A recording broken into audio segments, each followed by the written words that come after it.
여러분 반갑습니다.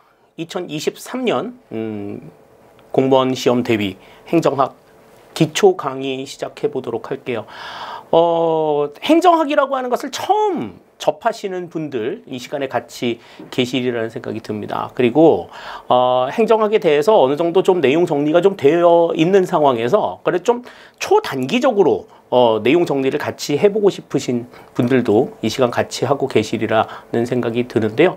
이 강의는 짧은 시간 안에 각 단원의 주요 내용들을 압축적으로 정리하는 시간입니다. 그렇기 때문에 처음 들으시는 분들 같은 경우에는 행정학에 대한 좀 익숙함을 좀 더해 나가는 그러한 단계로서 이 강의를 활용해 주시면 좋을 것 같아요. 뭐 이 강의를 통해 가지고 막 깊숙하게 뭔가를 알려고 하는 그런 느낌들보다 기본 강의를 듣기 위한 사전 준비 작업으로 워밍업 하는 느낌으로 가볍게 여러분들 이 강의 같이 해주시면 좋을 것 같고요.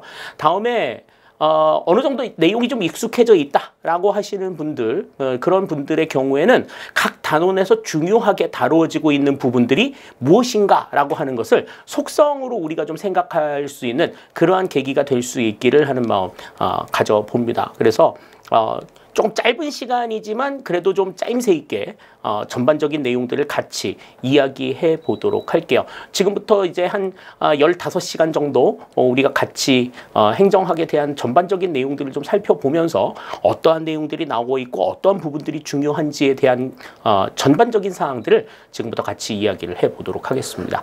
그래서 첫 번째 시간으로 우리가 같이 봐야 될 부분은 이제 1장 행정이론에 대한 내용이에요.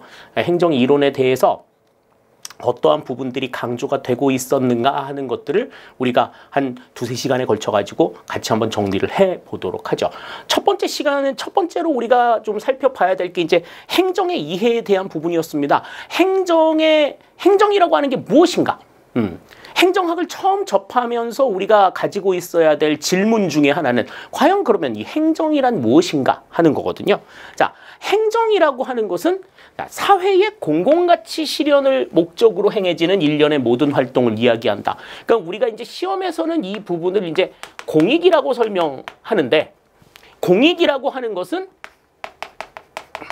특정 계층의 이익이 아니라 불특정 다수의 이익을 의미한다. 이렇게 우리가 생각할 수 있어요. 그러니까 국가를 놓고 봤을 때는 국민 전체가 고루 이익을 누릴 수 있는, 그러니까 나 하나만 생각하면은 마음대로 할 수 있지만 모든 사람들을 위해서라면 내가 하고 싶은 만큼의 어떤 행위들을 이룰 수 없다라고 하는 것, 이런 것들을 우리가 이제 생각해 봐야 된다라는 거죠. 그래서 보통 이 행정이라고 하는 것은 이 사회 공공가치 실현을 이제 행하기 위한 정부의 활동으로 우리가 이야기를 합니다. 정부의 활동을 우리가 공행정이라고 이야기하거든요. 그래서 좁은 의미의 행정을 의미할 때는 이렇게 공행정 하나만을 우리가 생각할 수 있겠지만, 넓은 의미로 생각해 보면 모든 대규모 조직, 다시 말해서 이거는 공조직도 들어가고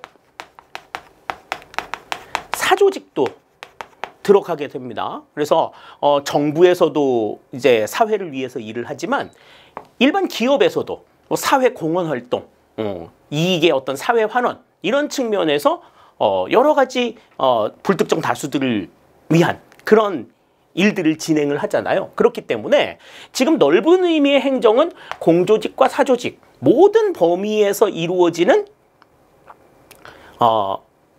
공익활동, 이것을 우리가 생각한다라고 하면 행정이라고 하는 것은 그 가운데서 정부에 국한된 활동이다. 따라서 지금 우리가 이제 행정학에서 다루고 있는 정부의 범위는 이 넓은 범위보다는 좁은 의미의, 그러니까 정부에만 국한이 된 이 같은 활동이라고 생각을 할 수가 있어요.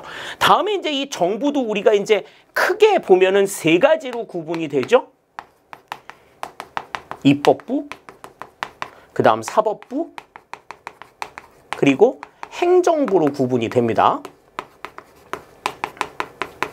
그래서 좁은 의미의 정부는 이 행정부만을 의미를 하고, 그 다음에 넓은 의미를 이야기했을 때, 넓은 의미의 정부를 이야기했을 때는 입법부와 사법부를 같이 이야기를 하는데, 우리가 이제 행정학에서 보는 그냥 일반적으로 정부라고 이야기하는 것은 이 행정부만을 의미한다.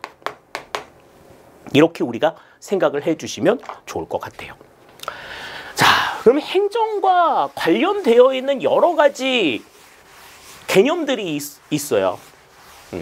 일단 행정이라고 하는 것이 처음으로 등장을 한 것은 19세기 말의 일인데, 이 19세기 말에 이 행정이라고 하는 것을 주장하면서 이야기했던 것이 행정은 정치와 다르다라고 하는 거였거든요.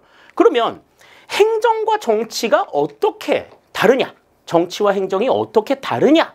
이것에 대한 관점에 있어서 우리가 이제 두 가지로 생각해 봐야 될 것이 정치-행정 이원론과 정치-행정 일원론의 입장이에요.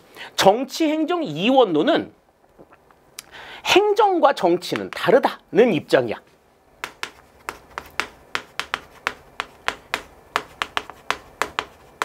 그러니까 행정만에 무엇이 있다. 정치와는 구분되는 행정만에 무엇이 있다라고 강조하는 것이 바로 정치-행정 이원론의 입장이죠. 그래서 행정의 전문성과 중립성을 강조하는 이 같은 입장이라고 볼 수가 있어요. 그러면 행정과 정치가, 정치와 행정이 어떻게 다르냐라고 이야기했을 때, 정치라고 하는 것은 국민들의 의사를 수렴해서 정책을 결정하는 가치 개입적인 행위다. 그러니까 그 안에는 어떤 인간의 의도라든지 그 정책을 통해 가지고 추구하고자 하는 뭔가의 가치가 들어있는 이 같은 개념이라고 본다면, 행정이라고 하는 것은 그 결정이 된, 정치를 통해서 결정이 된 그 가치를 그대로 실현하는 것이 목적이기 때문에 별도의 가치가 개입이 되지 않는 가치 중립적인 입장을 가지고 있다. 그래서 정치와 행정은 다르다라고 보는 게 이 정치-행정 이원론의 입장이에요. 그런데 이제 그 국가가 어떤 위기에 봉착했을 때 그 국가 위기를 좀 슬기롭게 헤쳐나가기 위해서 등장한 개념이 정치-행정 이론론의 입장입니다. 말 그대로 행정과 정치는 다를 게 없다. 결정이 된 내용을 그대로 집행을 하는 건데 다를 게 뭐가 있어? 라고 생각을 하는 거죠. 그래서 이 행정이라고 하는 것은 정책 집행뿐만이 아니라 정책의 형성, 다시 말해서 문제를 진단하고 그 문제에 대한 해결 방안을 도출해내는 이 같은 부분들까지 강조하는, 그러니까 이 정책의 집행뿐만이 아니라 결정 부분들까지 집행과 결정에 고르게 영향을 미치는 이 같은 개념이 정치-행정 이론론의 입장이라고 볼 수가 있겠습니다. 그래서 이 정치와 행정은 정합적이고 연속적이고 순환적인 관계로서 이 둘을 구분하는 것 자체가 의미가 없다라고 하는 입장이에요. 그래서 뭐 경제 대공황이라든지 그다음에 뭐 석유 파동이라든지 이렇게 그 국가 전체의 어떤 위기를 맞이했을 때 그 위기에 대해서 신속하게 대응하기 위한 방법으로 등장한 것이 바로 정치-행정 이론론이다. 따라서 정치와 행정에 대한 구분을 여러분들이 생각을 하실 때는 정치와 행정이 다르다라고 하는 이원론의 관점과 그다음에 동일하다라고 보는 이론론의 관점을 같이 우리가 생각을 해두시면 좋을 것 같습니다. 자, 다음에 이제 행정과 또 비슷한 영역으로 우리가 이야기를 하고 있는 게 바로 경영이에요. 그래서 행정과 경영이 어떻게 다르냐라고 하는 것을 우리가 또 생각을 해봐야 됩니다. 기본적으로 나오는 문제에서 가장 좀 두드러지게 강조하는 것이 바로 이 행정과 경영의 차이점이라고 볼 수 있는데, 일단 이 행정과 경영은 목적이 달라요. 행정은 사회 공공가치 실현을 목적으로 하지만 경영은 효율성이나 이윤 극대화를 목적으로 한다라고 하는 것이 가장 큰 차이점이죠. 그래서 이 행정과 경영에 대해서는 목적은 서로 다르지만 그 목적을 이루고자 하는 방법은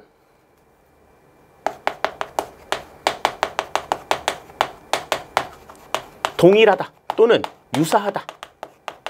이렇게 보는 관점이 바로 이 행정과 경영을 보는 관점이라고 볼 수가 있겠습니다. 다음에 이제 행정의 주체는 정부가 시행을 한다고 말씀을 드렸죠. 아까 우리 그 행정의 의미를 봤을 때 우리가 행정학에서 보는 관점은 좁은 의미의 행정이라고 말씀을 드렸으니까, 다음에 이제 이 경영은 기업의 영역입니다. 그러니까 기업의 영역에서는 기업은 하나의 기업만 있는 게 아니고 여러 기업이 있기 때문에 이 기업 간의 활동은 경쟁을 수반할 수밖에 없어요. 경쟁을 수반할 수밖에 없고 그 경쟁이 어디에서 벌어지느냐? 시장에서 벌어진다. 이렇게 우리가 생각할 수 있지만 행정이라고 하는 것은 정부에 의해서 이루어진다. 한 하늘에 두 개의 태양이 있을 수 없듯이 정부도 한 국가에 두 개의 정부가 존재할 수 없죠. 그러니까 정부가 행하는 모든 활동들은 정부 아닌 다른 곳에서는 행해지지 않는다라는 거죠. 그러면서 발생하는 문제가 공공재의 독점 제공으로 인한 X 비효율성이에요. 공공재를 제공하는 주체가 정부밖에 없으니 그 재화를 사용하고자 하면 뭐 싫든 좋든 정부가 생산한 재화를 써야 된다라는 거죠. 그러면 이제 어쩌겠어요. 공급자의 입장에서 봤을 때에는 그 경쟁 상대가 없으니까 제품의 뭐 품질 향상이라든지 고객의 만족이라든지 이런 것들을 생각할 필요가 없는, 그로 인해서 나타나는 비효율성. 다시 말해서 X 비효율성이라고 하는 것은 독점 공급으로 인해서, 재화의 독점 공급으로 인해서 나타나는 비효율성을 의미한다. 이렇게 우리가 생각을 하시면 되겠습니다. 다음에 법적인 규제를 보시면 행정은 굉장히 엄격한 법적인 규제를 가지고 있죠. 방법을 이행해 나가는 방법까지도 어떻게 해야 한다라고 하는 걸 분명하게 정해 놓은 것이 이 행정이라고 한다면, 경영이라고 하는 것은 직접적인 법적인 규제가 적용이 안 되는 특징을 가지고 있어요. 그냥 회사 대표의 지시나 명령에 의해서 이거 해 그러면 하고, 하지 마 그러면 하고, 안 하고, 뭐 이렇게 뭐 국가에서 이걸 해라 하지 말아라 이렇게 강제하는 이러한 것들은 그다지 많이 나타나지 않는다. 그래서 굉장히 좀 유연하고 그 상황에 대한 대처 능력, 특히 요즘같이 이제 그 변화하는 환경의 변화가 굉장히 심한 상황에서는 그러한 변화에 좀 유연하게 대응할 수 있는 그러한 요소들이 경영에는 존재하지만 행정에는 그러한 유연성을 기대하기가 어렵다. 이렇게 우리가 볼 수 있겠어요. 그러다 보니 자원을 관리하는 데 있어서도 형식주의가 만연을 하게 되고 그냥 했다 안 했다 이 정도로 이제 모든 것들을 해결하려고 하는 그런 문제들이 나타나게 됩니다.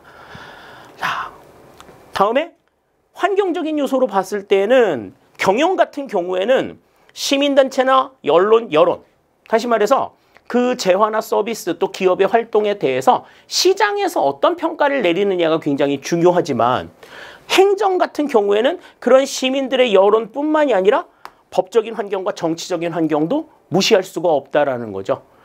집권자가 어떠한 정치적인 성향을 가지고 있는지, 또 어떠한 입장을 가지고 있는지, 또 그 법에 대해서 어떻게 해석하는 방향을 가지고 있는지, 이런 것들에 따라 가지고 행정은 달라질 수가 있다.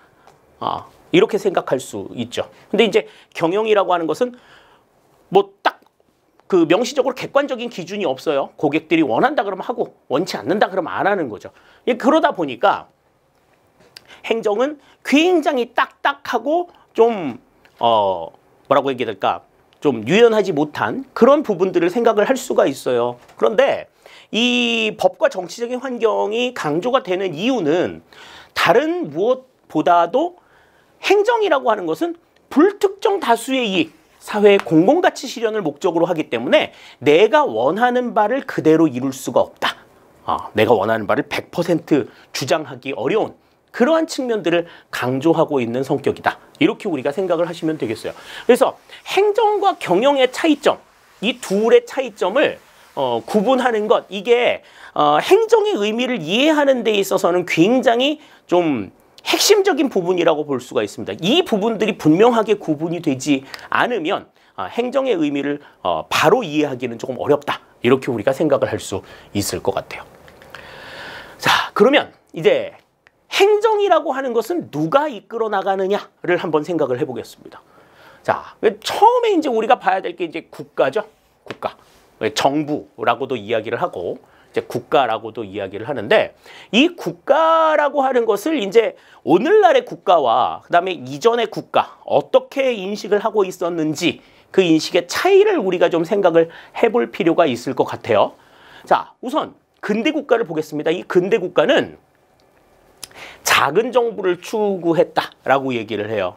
우리가 이제 큰 정부와 작은 정부를 이야기할 때는 이 크다 작다라고 하는 것은 규모가 아니라, 정부의 규모가 아니라 그 정부가 가지고 있는 영향력의 규모를 얘기해요. 영향력의 크기가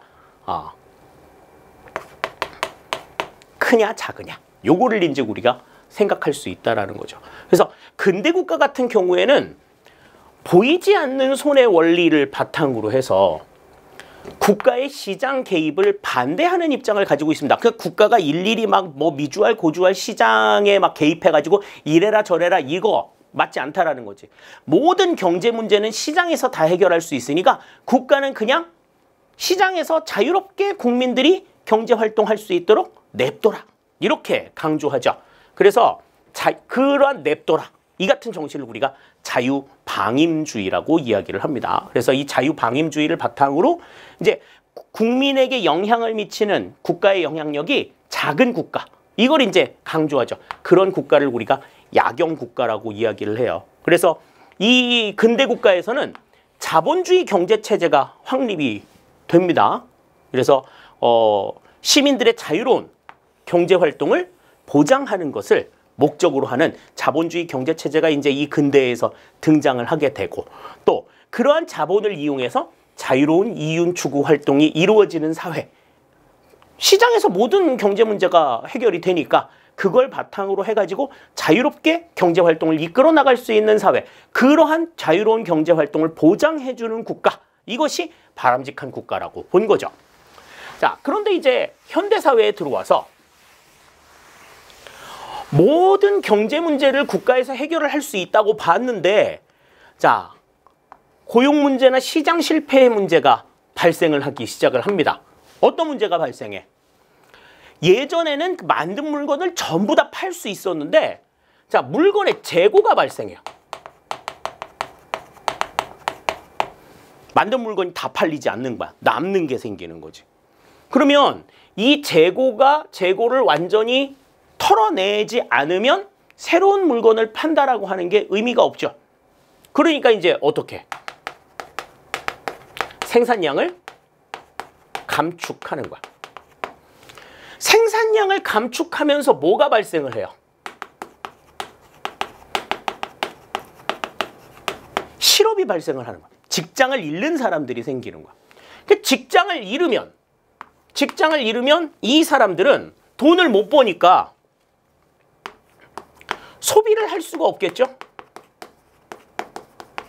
소비가 위축이 되는 거야. 소비가 위축이 되면은 재고가 털리겠어, 안 털리겠어? 안 털려. 더 생산량을 줄여야 되는 상황들이 생기는 거죠? 그럼 생산량이 줄어들면 실업이 발생하고, 그것 때문에 소비가 위축이 되면 생산량이 감축. 이러한 악순환들이 계속 이루어지면서 결국에는 어떻게 돼요? 소비도 제로가 되고 그 다음 생산도 제로가 되는 이 같은 상황들이 발생을 하게 된단 말입니다. 이걸 우리가 이제 경제 대공황이라고 이야기를 했던 거죠. 그러니까 이 실업이 발생을 하게 되면 소비도 위축이 될 뿐만 아니라 빈곤이 발생을 하게 되고, 가난한 사람들이 발생을 하게 되고, 빈곤이 발생하게 되면 그 문제 때문에 범죄도 발생하게 되죠. 이런 실업이나 빈곤이나 범죄와 같은 이 같은 문제를 시장에서 해결을 못한단 말이지. 이런 문제들은 시장에서 해결하지를 못해. 아까 우리 앞에서 설명드렸었죠. 모든 경제 문제는 시장에서 해결이 될 수 있다는 걸 전제로 삼았었는데, 이 같은 문제들은 시장에서 해결이 되지 못한단 말이죠. 그래서 누가 등장하는 거야? 행정의 역할이 중요하게 자리매김을 하게 되었다라는 거죠. 이거는 국가가 해결을 해야 된다. 그래서 국가가 이 문제에 대해서 적극적으로 나서기 위해서 이 행정의 기능이 상대적으로 우월한 국가를 이제 강조하게 되는 거죠. 국민들에게 최대한의 봉사하는 것을 최선의 봉사로 강조하는 이 같은 입장들을 강조하게 되었다. 오늘날에 와서는. 그래서 모든 국민들의 평균적인 삶을 보장하기 위해서 국가의 적극적인 활동을 강조하는 것, 이것이 바로 오늘날의 국가의 가장 큰 특징이라고 볼 수가 있어요. 근대 국가와 현대 국가의 입장이 이렇게 다르다라고 하는 것을 우리가 생각하실 수 있겠습니다. 자, 다음에 이제 정부에 대한 관점을 놓고 보시는데 이제 이념에 대한 정부관, 이념에 따라서 보수주의 정부의 입장과 진보주의 정부의 입장이 이제 구분이 되는 것을 우리가 볼 수가 있어요. 이게 보수주의 정부의 입장과 진보주의 정부의 입장은 뭐 각각의 정치적인 여러분들이 가지고 있는 각각의 정치에 대한 어떤 정치 이념에 대한 선호 이런 것들이 물론 있겠지만 그것을 내려놓고 객관적인 차원에서 이 둘을 비교하실 필요가 있어요. 보수주의를 지향하시는 분들은 이제 진보가 나쁘다고 생각할 거고 진보주의를 강조하시는 분들은 또 보수주의가 나쁘다 이렇게 생각하실 수 있는데 그런 어떤 개인적인 선호는 조금 접어놓으시고 각각의 내용들을 조금 보자. 왜 보수는 저런 주장을 하는지, 왜 진보는 이런 주장을 하는지 그 내용들을 좀 각각에 맞춰서 좀 생각을 해보자 하는 거죠. 자, 일단 보수주의는 합리적인 경제인이에요. 경제적으로 어떠한 것이 이롭다라고 봤을 때 그 이로운 결정들을 추구해 나가는 것을 합리적이라고 보는 거예요. 그래서 이 사람들은 시장경제 중심의 활동을 한다. 요게 이제 특징이에요.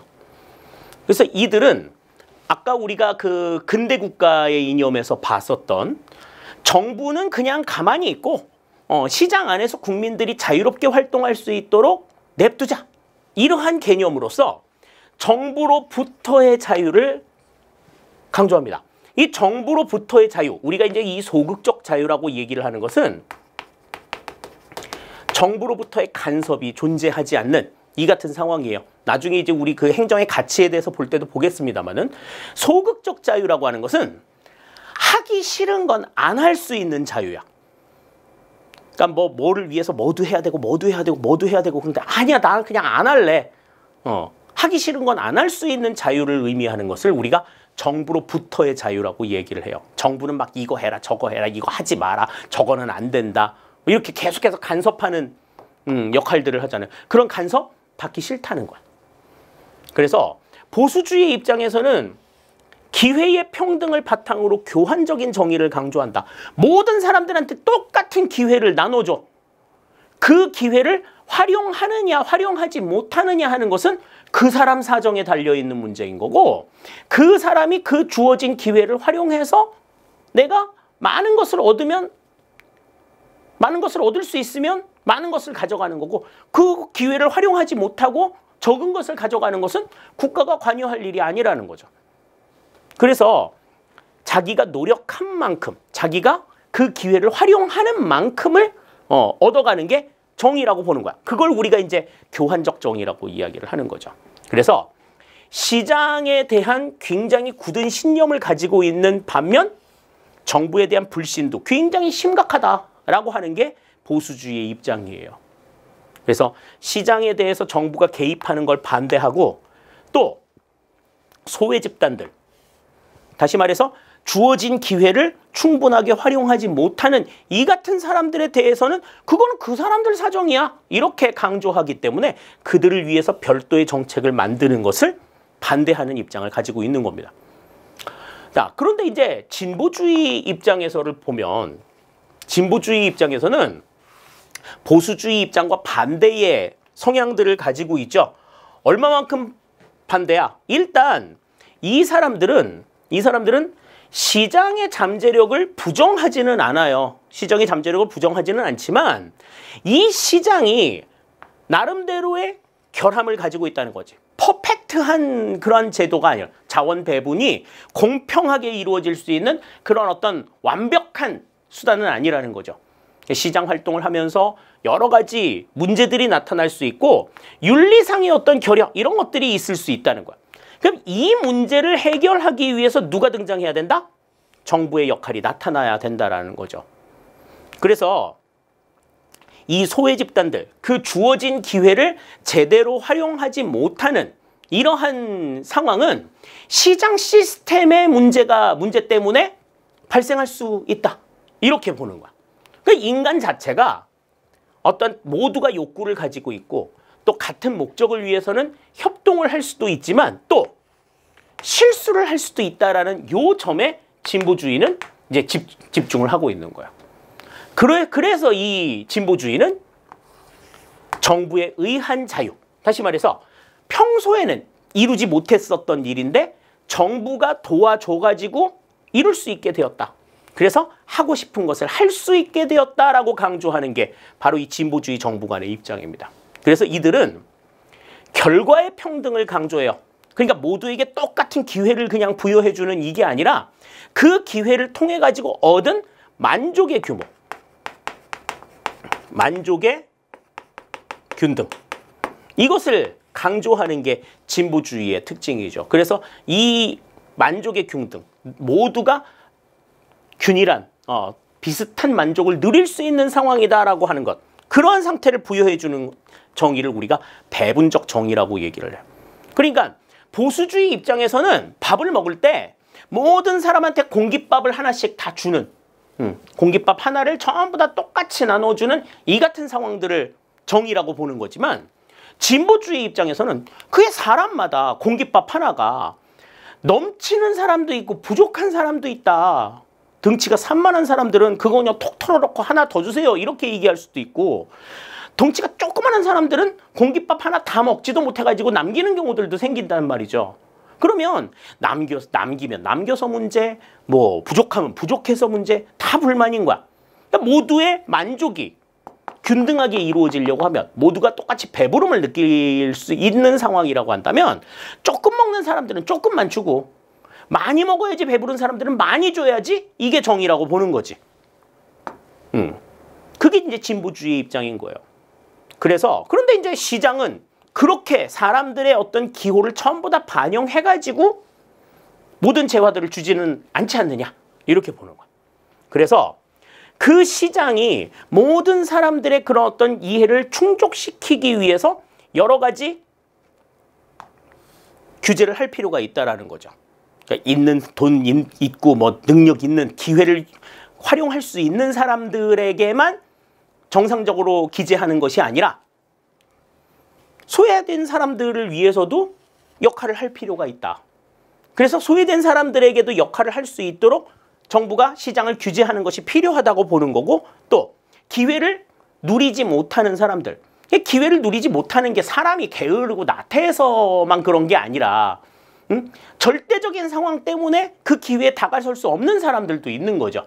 그런 사람들을 위한 정책들을 선호하는 것이 진보주의 입장이다, 이렇게 우리가 볼 수가 있어요. 따라서 보수주의와 진보주의는 서로 반대되는 상황이기는 하지만 어떻게 해서 그 반대가 이루어지고 있는, 그 반대의 모습이 어떻게 이루어지고 있는가에 대해서는 우리가 좀 전반적으로 좀 생각을 해보실 필요가 있다라고 하는 겁니다. 개인적인 정치적인 이해관계는 잠시 접어두시고 이 내용들을 구분하실 필요가 있다라는 거죠.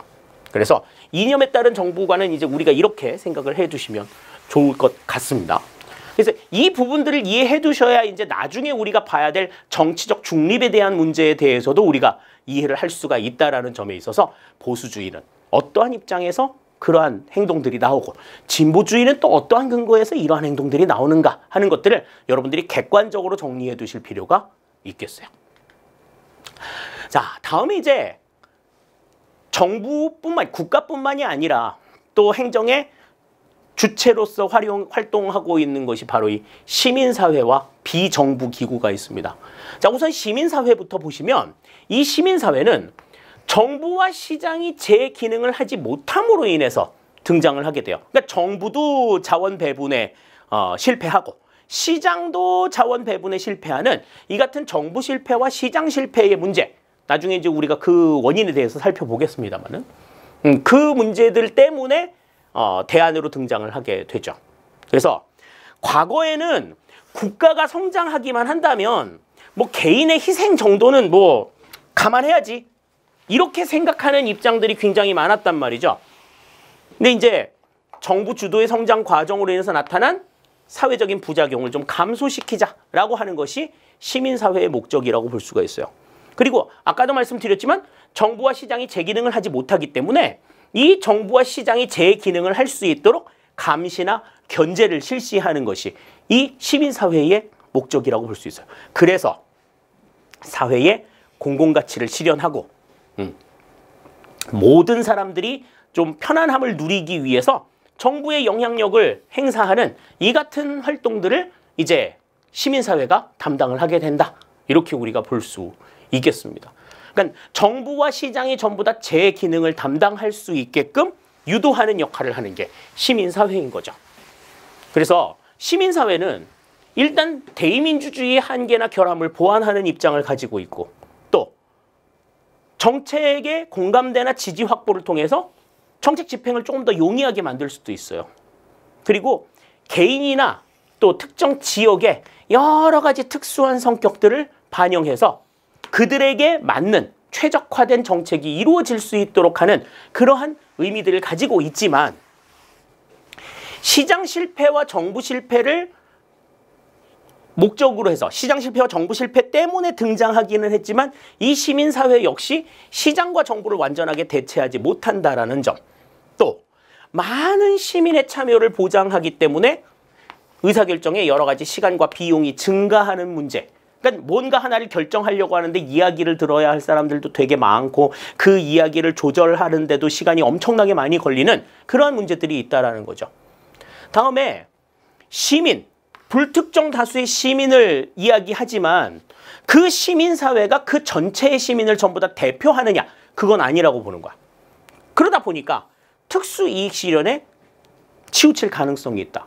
그러니까 목소리 큰 사람 얘기만 들어주지 그냥 존재 자체로만 의미를 가지고 있는 좀 조용한 사람들, 이런 사람들의 의견들은 알아서 찾아서 들으려고 하지 않는다라고 하는 게 특징이 될 수가 있겠고요. 다음에 일반 시민들은 그렇게 막 공부를 많이 한 사람들만 있는 건 아니야. 그냥 먹고 사는데 그냥 급급한 사람들도 있잖아요. 그런 일반적인 사람들은 정책에 대한 지식이나 전문성이 부족하기 때문에 어떠한 의견들을 냈다고 하더라도 그것이 논리적으로 타당하냐 뭐 이런 문제들을 따져봤을 때는 그들의 의견 자체가 맞다 이렇게만 이야기를 하기는 좀 어렵다라는 거죠. 자, 다음에 시민사회는 자발적인 참여에 기반하고 있기 때문에 비참여 시민에 대해서 정책이 잘못됐을 때 그 잘못된 정책에 대해서 참여하지 않았던, 쉽게 말해서 그냥 목소리 작은 사람들에게 책임을 같이 지자 이렇게 이야기를 하기도 좀 어려운 문제들이 있다라는 거죠. 그래서 시민사회의 유용성과 한계는 우리가 그런 차원에서 이해를 좀 해두시면 될 것 같고요. 자, 다음에 이제 비정부기구를 보겠습니다. 이 비정부기구는 정부 조직이 아니면서도 정부 조직의 역할을 수행하는 기구야. NGO라고 얘기를 하죠. Non-Governmental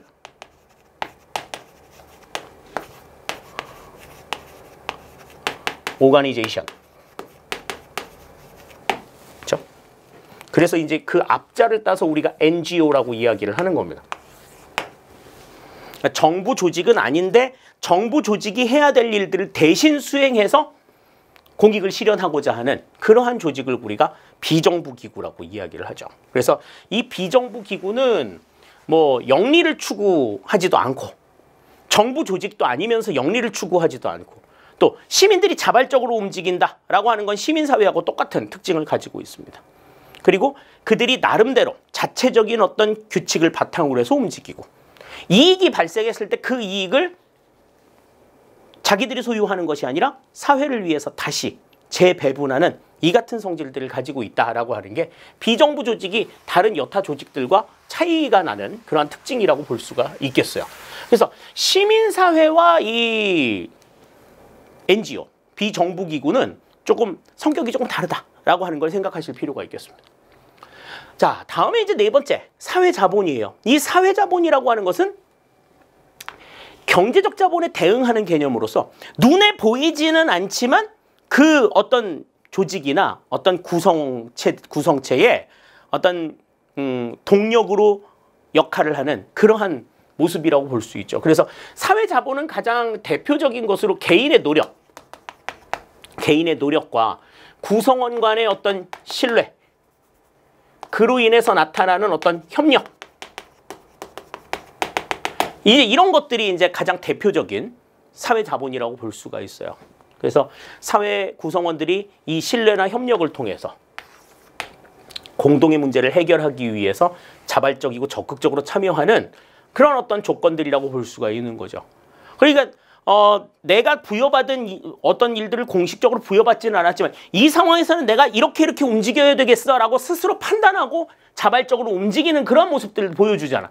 그런 것들이 그 구성원들 간의 어떤 유대감 이런 것들을 바탕으로 하는 내용이라는 거죠.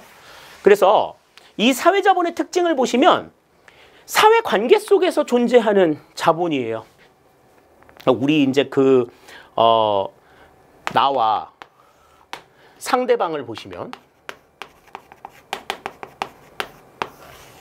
여러분들 그 휴대폰에 저장되어 있는 여러분들의 그 주소록에 저장이 되어 있는 여러 사람들의 그 리스트를 여러분들이 생각해 보셨을 때 나하고 매일 연락하는 굉장히 끈끈한 관계가 있는 사람들이 있고 그렇게 뭐 자주 연락은 하지 않지만 그냥 생존 정도 확인하면서 사는 그러한 사람들이 있고요. 또 반대로 1년에 거의 한 번도 연락을 안 해. 당장 지금 그 전화 주소록에서 연락처를 지운다고 하더라도 사는데 아무런 지장이 없는 사람들이 있어. 이런 것들이 나와 상대방 간에 가지고 있는 사회적 자본의 어떤 크기라고 볼 수가 있는 거죠. 그래서 이 같은 관계 속에서 존재하는 자본이 사회자본이다. 이들 간의 관계에서는 어때요? 이익이 발생했다고 하더라도 그 이익이 공유가 됩니다. 이들 간의 관계는 누구 거야? 내 거야? 아니면 상대방 거야? 둘 다에게 의미가 있는 거죠. 다음에 교환의 동시성과 등가성을 전제하지 않는다. 동시성과 등가성. 다시 말해서 어떠한 도움을 받았든지 도움을 주든지 하는 것이 무슨 편의점에서 커피 사는 것처럼 물건 사가지고 바로 돈을 줘야 하는 이 같은 상황이 있는 건 아니지. 맞교환이 이루어지는 이 같은 상황이 아니고 도움을 받았어. 그럼 반드시 거기에 대한 대가를 지불해야 될 필요가 없는 거죠. 사회자본 같은 경우는 그런 성질을 가지고 있고 다음에 등가성이라고 하는 건 뭐야? 내가 받은 만큼 주고 준 만큼 받아야 된다. 이러한 개념이 있는 것도 아니야. 내가 여건이 되고 역량이 되는 만큼 도와주고 도움을 받는 거라는 거죠. 그러니까 적게 주고 많이 받을 수도 있고 많이 주고 적게 받을 수도 있고 그러한 어떤 값어치의 차이를 놓고서 왈가왈부하지 않는다라고 하는 겁니다. 자, 다음에 사용할수록 총량이 증가하는 성질을 가지고 있어. 그러니까 지금 연락이 뜸하던 사람들도 어쩌다가 연락을 해가지고 자주자주 연락을 하게 되면 점선이 실선되고 실선이 굵어지는 이 같은 상황들이 나오지만 또 사용하지 않을수록 줄어드는 성향들도 가지고 있는 거지. 전에는 되게 연락 많이 했어도 연락이 뜸해지면은 굵어졌던 실선이 얇아질 수 있고 얇았던 실선이 점선으로 바뀌는 이 같은 상황들이 나타나게 된다라는 거죠. 다음에 구성원 모두가 공유하는 공공재로서의 속성을 지닌다. 공공재로서의 속성은 나중에 이제 우리가 생각을 해보겠습니다만은 이거는 모두가 공유할 수 있는 이 같은 성질들을 가지고 있다. 이렇게 볼 수 있는 거죠. 그러니까 사회자본이라고 하는 것은 그러한 측면에서 조직이나 네트워크 내에서의 개인의 행동을 촉진시킨다라고 하는 특징을 가지고 있습니다. 그리고 사회 관계 속에서 가외성을 최소화한다. 그러니까 반복적이고 중첩되는 그러한 일들이 나타난 어떠한 일들을 저 사람한테 시켰는데 저 사람이 그 일을 못할까 봐 안 할까 봐 내가 뭔가를 준비해가는 이 같은 상황들은 저 사람에 대한 신뢰가 없는 거잖아요. 그죠? 그리고 능률성을 제고할 수 있다라고 하는 점. 그러니까 서로 그냥 서로 이야기를 하지 않아도 각자가 맡아서 어떤 일을 얼마만큼 해야 되겠다라고 하는 것을 알게 되는 이 같은 상황들이 있기 때문에 거래 비용이 조금 줄어드는 상황들이 생길 수가 있고요. 또 여러 가지 다양한 의견들을 낼 수 있기 때문에 조직의 혁신을 도모할 수 있다. 또 협력적 행태 그리고 행동의 효율성을 제고할 수 있고 또 더 나아가서 왜 우리 그런 말 하잖아. 친한 사람들일수록 더 예의를 갖춰야 된다. 이런 이야기 하죠. 그 사람에 대한 어떤 신뢰나 그 사람에 대한 어떤 애정 이런 것들이 그 사람에 대한 존중으로 나타나게 된다라는 거지. 도덕적, 윤리적 규범을 바탕으로 해서 언행의 기준이 나타나게 된다라는 겁니다. 막 함부로 대한다 그러면 말도 막 하게 되고 이제 이런 상황들이 나타나지만 좀 아끼고 좀 내가 보듬어야 된다라고 생각을 하면 거기에 대해 좀 더 말도 조금 더 존중하게 되는, 존대하게 되는 그러한 모습들을 보여주게 되는 거죠. 그런데 이제 이 사회적 자본이라고 하는 것은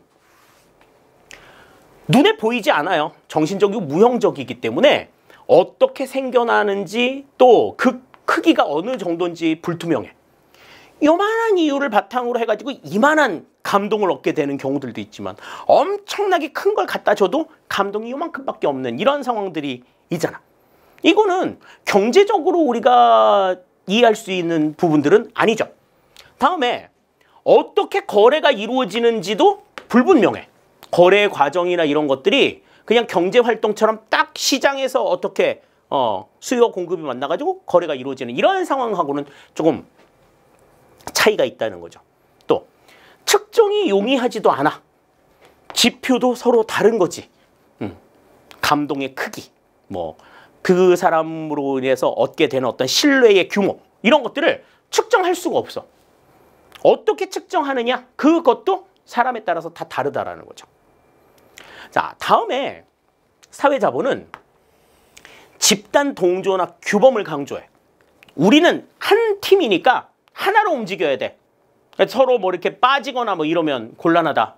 왜 그 뭐 회식 같은 거 한다거나 회식 자리에 빠지는 사람들 되게 싫어하잖아요. 그게 바로 이런 문제인 거지. 사적 행동이나 선택을 약화시키는. 다 같이 가가지고 설렁탕 먹기로 했으면은 나는 육개장 먹고 싶은데 안 돼. 다 설렁탕 먹어야 돼.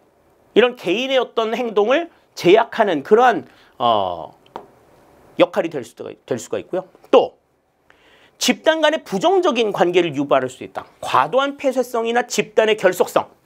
우리끼리만 친해지자. 전체 조직 내에서 우리끼리만 친해지자라고 별도의 조직을 만들어 놓으면 다른 조직원들이 이 조직원에 낄 수 없도록 딱 막는 이들끼리의 지나친 견고함이 그러한 문제들을 만들어낼 수 있다는 거죠. 오히려 집단 이기주의를 유발할 수 있는 이 같은 문제점이 있다라고 하는 것을 우리가 생각할 수 있겠습니다. 그러니까 사회 자본이라고 하는 것은 눈에 보이지 않는 그러한 자본이기 때문에 형성 과정도 어렵지만 그 눈에 보이지 않는 과정, 그 자본을 바탕으로 해가지고 사회 내에서 굉장히 좀 시너지 효과를 낼 수 있다라고 하는 점, 이런 점들을 좀 생각하실 수 있을 것 같아요. 자, 이렇게 해서 이제 우리가 행정에 대한 어떤 이념과 행정의 주체에 대한 내용들을 우리가 가볍게 같이 한번 생각을 해봤습니다. 다음 시간에는 이제 행정의 객체에 대한 부분들부터 시작해서 정부의 규제라든지 또 행정이 어떠한 패러다임으로 진행이 되고 있는지 그런 부분들을 전체적으로 다시 한번 생각을 해보도록 할게요. 교재에 나와 있는 내용들을 그냥 가볍게 대해 주시면서 이러한 내용들이 나왔구나 라고 하는 것을 가볍게 톡톡톡 찍어 나가시는 방법으로 이 시간을 같이 해 주시면 부담 없이 수업 들으실 수 있으리라 이렇게 생각이 됩니다. 그러면 첫 강의 내용들은 여기서 마무리를 짓고 우리 두 번째 시간에 다시 만나도록 할게요. 수업 마칩니다. 감사합니다.